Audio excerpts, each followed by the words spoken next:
Hello all, welcome to Abhiyanta applications. इस video हम देखेंगे control flow statements. So in Java control flow statements are used to control the execution of the program. The flow these statements manage the flow of the program through different condition and loops। जावा में control flow statement क्या जो हमारा programme है उसके execution को control करता है और उसी के साथ डिफरेंट कंडीशन और लूप्स के साथ जो हमारा फ्लो है उसको मैनेज करता है। ये कुछ इस प्रकार के होते हैं कि जैसे डिसीजन मेकिंग स्टेटमेंट, जिसमें हमारे इफ एल्स स्विच ये आते हैं। फिर उसके बाद है लूपिंग स्टेटमेंट, जिसमें हमारे फोर वाइल और डू वाइल आते हैं। फिर इसके बाद है हमारा ब्रांचिंग स्टेटमेंट्स, जिसमें हमारे ब्रेक, कंटिन्यू और रिटर्न आते हैं। तो सबसे पहले हम देखेंगे decision making statement. So these statement allows the program to take decision based on certain condition and execute the code. मतलब कि ये कंडीशन पे बेस ये स्टेटमेंट कंडीशन पे बेस होते हैं। ये कंडीशन के अकॉर्डिंग डिसीजन लेते हैं और प्रोग्राम को एग्जीक्यूट करते हैं। इनमें आते हैं हमारे इफ।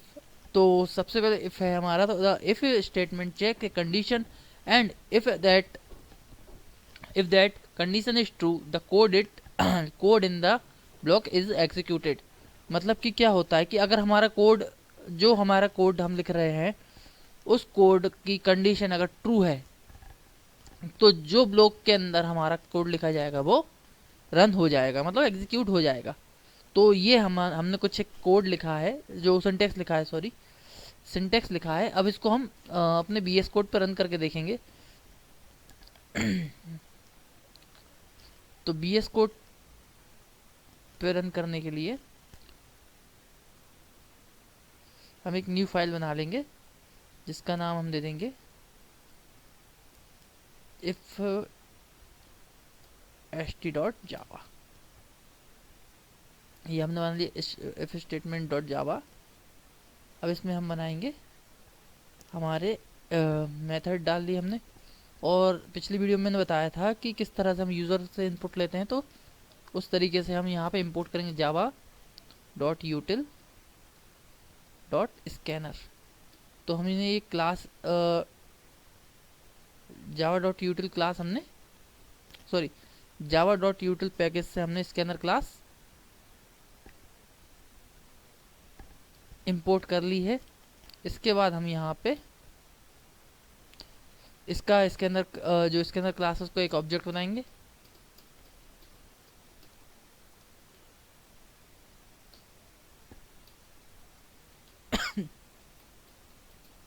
ये मैंने स्कैनर क्लास का ऑब्जेक्ट बना लिया।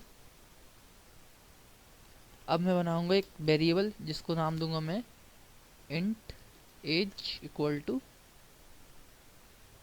अब इसको हम यूज़र से इनपुट लेंगे, तो इसलिए age equal to sc dot next int method हम स्कैनर क्लास की नेक्स्ट इंट मेथड हम कॉल कर लेंगे। कॉल करने के बाद हम यहाँ पे इफ कंडीशन के अंदर पहले हम एक मैसेज पास कर देते हैं, जिसमें हम लिख देते हैं एंटर योर एज। ठीक है, एज नाम का हमने वेरिएबल बनाया, एज का हमने मैसेज दे दिया। इसके बाद हम यहाँ पे इफ कंडीशन लगाएंगे, if age is greater than और इक्वल टू 18। सो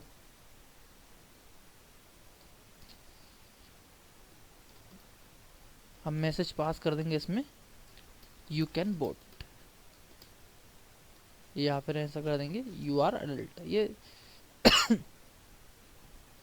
मैंने यू कैन वोट कर दिया है। और अब हम हमारे यहाँ पे रन के लिए बटन दी गई है, हम इसको रन कर लेंगे।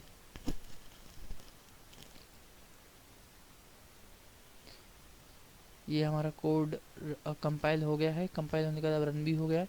अब हम यहाँ पे एज अगर मैं 3 दे देता हूँ तभी कोई मैसेज प्रिंट नहीं कर रहा, क्योंकि यहाँ पे हमने कोई भी मैसेज नहीं दिया है। अब मैं इसको वापस से रन करूँगा।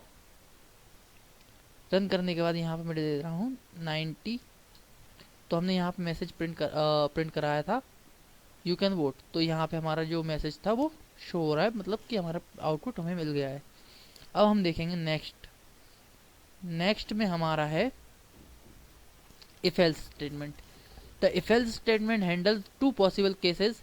If the condition is true, then one block will be executed, and if condition is false, तो another block will be execute। मतलब क्या होगा कि अगर हमारी कंडीशन ट्रू है तो ये सिंटेक्स है, तो इसमें लिखा हुआ ये इफ कंडीशन वाला कोड हमारा एग्जीक्यूट होगा। नहीं तो हमारी जब कंडीशन फॉल्स होती है तो हमारा दूसरा जो एल्स वाला कोड है वो रन होगा। तो इसके लिए हम देखेंगे, यहाँ पे हमने इतना तो बना ही लिया है। यहाँ पे एल्स कंडीशन हम बना दे रहे हैं इस तरीके से। तो इसमें हम क्या कर दे रहे हैं, यहाँ पे मैं लिख दे रहा हूँ, जैसे कि हमने लिखा था कि यू कैन वोट, तो यहाँ हम लिख देंगे यू आर नॉट एलिजिबल। तो इस तरह से ये हमारा कोड आ गया है। अभी आपने देखा था कि मैंने वहाँ पे 3 प्रेस किया था तो हमें कोई मैसेज नहीं आया था। अब मैं यहाँ पे वापस से 3 प्रेस करूँगा हमारे जो टर्मिनल पे जहाँ में मैसेज आ रहा है कि एंटर योर एज, यहाँ पे एंटर करेंगे हम 3। तो देख सकते हैं कि आप कंडीशन या ये वाली कंडीशन फॉल्स होने के बाद हमारी जो एल्स वाली कंडीशन है, जो एल्स वाला मैसेज है वो शो हो गया। मतलब कि ये कंडीशन फॉल्स हुई तो हमारा जो एल्स वाला पार्ट है वो एग्जीक्यूट हो गया है। इस तरीके से हमारा इफ एल्स वर्क करता है। इसके बाद हमारा है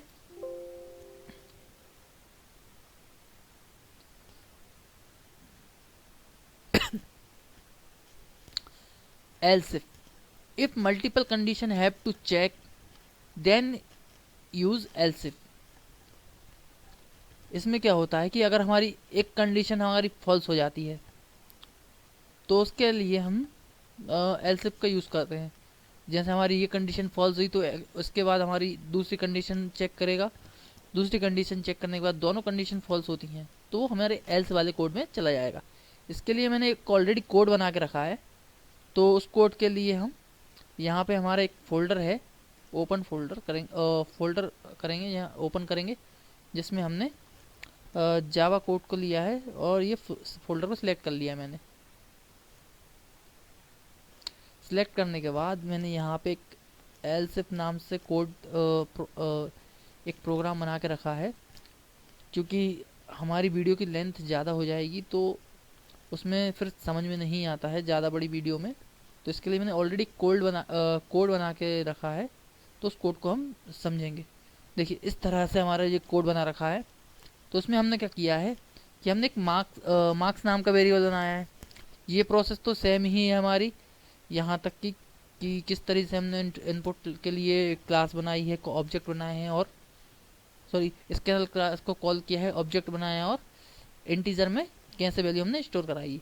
तो इस तरीके से हमारा ये शो हो रहा है। इसमें हमने क्या करा है कि हमने मार्क्स लिए हैं, मार्क्स नाम का वेरिएबल लिया है और जो हमने इंटीजर वैल्यूज ली हैं उनमें हमने क्या करा है उससे मैच किया है कि हमारे जो मार्क्स की वैल्यू रहेगी वो क्या हमारी 90 के बराबर है। अगर 90 के बराबर है या 90 से बड़ी है तो हमारा जो ए वाला जो ग्रेड हमने ए लिखा है, ग्रेड ए मैसेज दिया है कि ये स्टूडेंट को हमारे ए ग्रेड मिली है। इसके बाद हमने मार्क्स 18 लिखा है, 18 इक्वल टू और ग्रेटर देन लिखा है। इसका मतलब ये है कि हमारा जो इफ़ अगर ट्रू नहीं होता है तो ये वाला पार्ट एग्जीक्यूट होगा। एल्स इफ वाला जो सेकंड कंडीशन हमारी वो एग्जीक्यूट होगी। अगर वो भी फॉल्स होती है तो हमारी थर्ड जो कंडीशन है 70 वाली, ग्रेटर देन 70 वाली, वो एग्जीक्यूट होगी। इस तरीके से हमारा ये वर्क करेगा। तो इसको रन करके देख लेते हैं हम। रन करने के लिए हमें सिंपल यहीं पे क्लिक करना है। यहाँ क्लिक करने के बाद हमें यहाँ पे मार्क्स की एंट्री करना है, कितना। अगर जैसे मैं मान लेता हूँ 98 डालता हूँ मैं, तो ये देखिए यहाँ पे ग्रेड शो हो रही है। ठीक है, इस तरीके से कोड वर्क करेगा।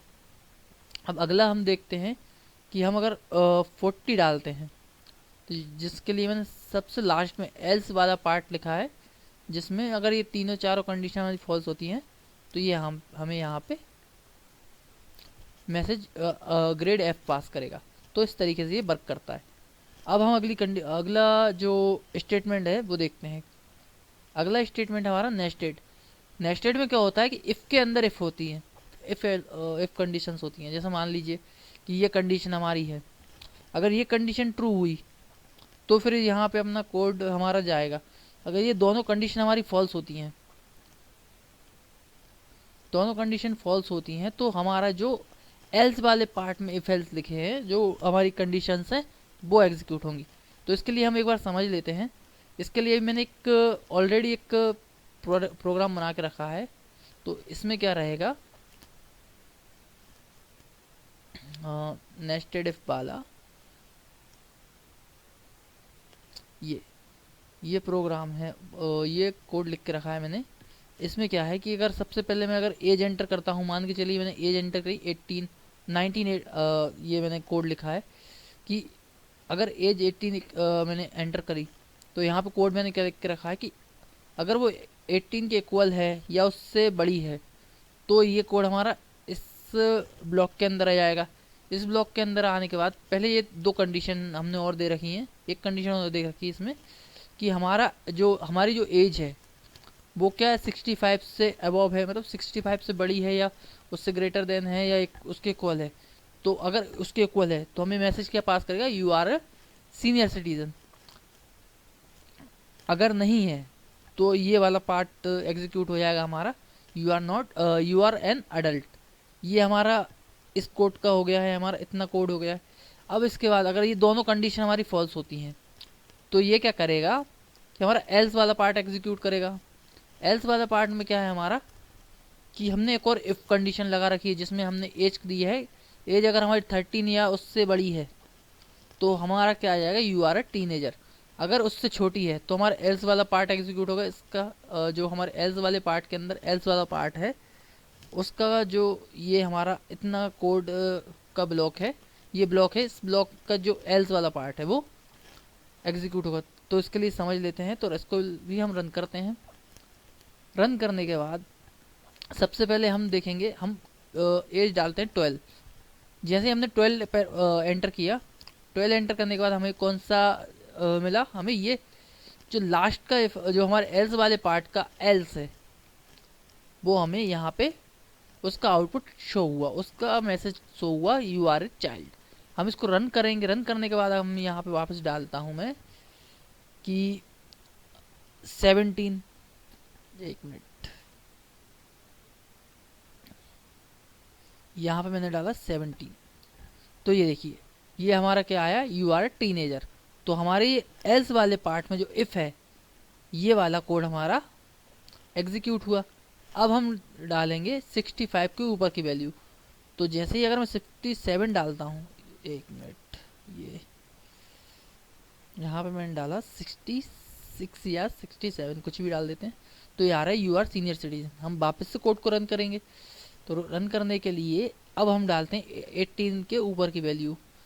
तो ये हमने 18 के ऊपर की डाल दी। तो ये हमारा क्या आ रहा है, यू आर एन अडल्ट। इस तरीके से हमारा जो कोड है, जो प्रोग्राम है, वो वर्क करेगा। अगला हमारा है वो है स्विच स्टेटमेंट। तो the switch statement is used when you have a single variable और expression to compare against multiple possible values. मतलब इसमें क्या होता है कि एक सिंगल एक्सप्रेशन को हम मल्टीपल वैल्यूज से कंपेयर करते हैं। जैसे कि हमने एक एक्सप्रेशन लिखी है कि मान के चलिए मेरे को डे निकालना है कि हमें 7 दिन के अंदर जो डे है हमारे वो 7 डेज होते हैं, तो उन 7 डेज को निकालना है। तो उसके लिए हम क्या करेंगे, जो हमारी एक्सप्रेशन है उसमें हम एक इंटीजर ले लेंगे जिसको हम डे दे देंगे। अब इंटीजर में हमने डे दे दिया और उससे हमें जो स्कैनर क्लास से के थ्रू यूज़र से इनपुट लेना है। तो उसके लिए हम कोड लिखेंगे। जैसे ही अगर यूज़र प्रेस करता है 1, तो हम यहाँ पे अगर मंडे डाल के रखा है तो मंडे वाला डिस्प्ले हो जाएगा। इसके लिए हम ये कोड बनाया है वो समझ लेते हैं। तो इसके लिए हम जाएंगे वापस से हमारे नोटपैड, सॉरी, VS कोड पे। इसके लिए मैंने एक ऑलरेडी केस कोड बना के रखा है, जिसको मैंने दिया है ये ये मैंने ऑलरेडी एक कोड बना के रखा है। इसमें मैंने क्या दिया है, यहाँ तो यहाँ तक का तो जो पिछली बार जो पिछली अभी बताया थोड़ी देर पहले, उसी तरीके से है कि हमने कोड बनाया, कोड के साथ क्लास सॉरी एक क्लास बनाई, इसके अंदर क्लास उसका जो सॉरी जो इसके अंदर क्लास थी उसका ऑब्जेक्ट क्रिएट किया। ऑब्जेक्ट क्रिएट करने के बाद हमने यहाँ पे उसको इस ऑब्जेक्ट के थ्रू हमने नेक्स्ट इंट मेथड कॉल की, और उसके थ्रू हमने डे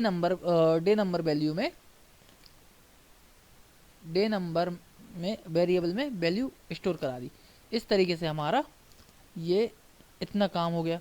अब क्या करेंगे, जैसे कि हमने यहाँ पे लिख के रखा है case 1, case 2, case 3, case 4, case 5, और ये ब्रेक जो हमारे ब्रांचेस वाले थे हमने बताया दिखा था अभी, उनमें क्या करता है कि हमारा जो एक प्रोग्राम है, अगर हम कहीं उसको ब्रेक करना चाहते हैं कि हमें इसके बाद हमें ब्रेक आ जाए इसमें, उस तरीके से वर्क करता है। इसको हम अगली वीडियो में अच्छे से समझेंगे। तो सबसे पहले हमने यहाँ पे डे नंबर डाल दिया, मतलब हमने यहाँ पे एक एक्सप्रेशन डाल दी है, और एक वेरिएबल हम यहाँ पे एक्सप्रेशन डाल सकते हैं और वेरिएबल डाल सकते हैं। तो मैंने यहाँ पे लिखा डे नंबर, मतलब कि हमने एक इंटीजर वैल्यू को यहाँ पे दे दिया है। अब यहाँ पे मैंने क्या लिखा है, केस 1, मतलब क्या होगा कि अगर केस 1 में हमने क्या डाला है, प्रिंट अगर कोई यूज़र इनपुट करता है 1, तो ये वाला कोड हमारा इतना जो कोड है और ये मैसेज है वो एग्जीक्यूट हो, और हमें मैसेज ये मंडे प्रिंट करे। इसी तरह हम अगर कोई यूज़र 2 इनपुट देता है तो ये वाला कोड हमारा रन होगा, ये वाला आउटपुट हमें शो करेगा ट्यूसडे। इसी तरीके से हम आगे जो हैं वो सारी चीज़ें हैं। 3 अगर प्रिंट करता है वेडनेसडे, 4 प्रिंट करता है थर्सडे, और अगर नहीं करता, जिस तरह से हमारा स्विच इफ में था कि हमने इफ में वैल्यू डाली थी, इसमें कंडीशन डाली थी, अगर सही नहीं होती हैं तो एल्स वाले पार्ट में चला जाता है। इसी में इसमें इस तरह से है कि हमारा एल्स वाले पार्ट की जगह यहाँ पे डिफ़ॉल्ट, और डिफ़ॉल्ट के बाद हमने यहाँ पे हमने मैसेज दिया है please enter a number between 1 and 7, मतलब कि हमें 1 से 7 के बीच में ही नंबर दिए जाएं। तो इस तरीके से ये हमारा कोड है। इसमें हमने सेमी कॉलन लगाए केस 1 के बाद, ये हमें कंपलसरी लगाना, और ब्रेक भी हमें कंपलसरी लगाना, क्योंकि हमें कोड कोड हमारा ख़राब हो जाता है, जिससे हमारा फिर एग्जीक्यूट होने में एरर देती है। अब हम इसको रन करके देख लेते हैं। ये अगर मैंने कोड रन किया, रन करने के बाद आप जैसे मैंने अभी 13 दे दिया, तो 13 हमने यहाँ पे लिखा ही नहीं, किसी भी केस में हमारा 13 नहीं है। अगर यहाँ पे 13 होता है, या और उस 13 में कुछ भी हमने एक्सप्रेशन दे रखी हो, मैसेज दे रखा था, वो हमारा शो होता। अब इसको हम वापस से रन कर लेते हैं। रन करने के बाद जैसे ही मैं इसमें 5 इनपुट दूंगा, तो ये देखिए 5 पे हमारा फ्राइडे था, फ्राइडे हमें शो हो रहा है। तो ये थे हमारे कंट्रोल फ्लो स्टेटमेंट्स जो हमने आज की वीडियो में देखे, जिसमें हमारे switch case, nested if else और एल्स इफ थे। तो आज की वीडियो में इतना ही। Thank you so much.